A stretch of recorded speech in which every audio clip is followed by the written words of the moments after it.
सहाबाए कराम रिज़वानुल्लाह अलैहिम अजमाइन इतनी नफली नमाज के साथ मोहब्बत। हज़रत अब्दुल्ला बिन उमर रज़ी अल्लाह तआला अन्हु, इनको एक दिन ख्वाब आया।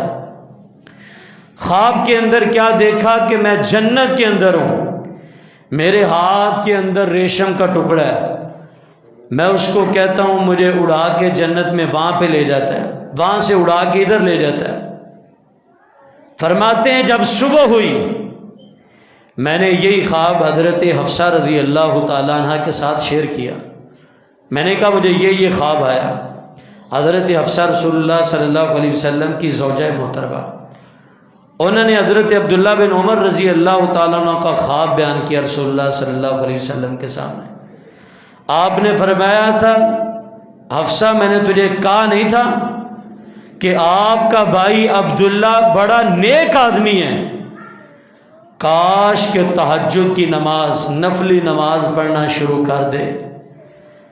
हज़रत अब्दुल्ला बिन उमर रज़ी अल्लाह तआला अन्हु फरमाते हैं उसके बाद मुहद्दिसीन ने लिखा 98 या 100 साल ज़िंदगी बसर की इन्होंने, सारी ज़िंदगी एक रात भी कभी इन्होंने तहज्जुद की नमाज नहीं छोड़ी।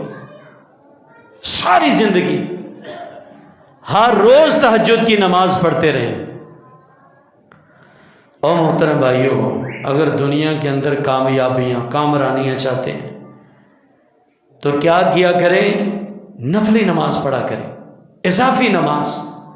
हम सुन्नतें नहीं पढ़ते, हमने नफल कहाँ से पढ़ने हैं?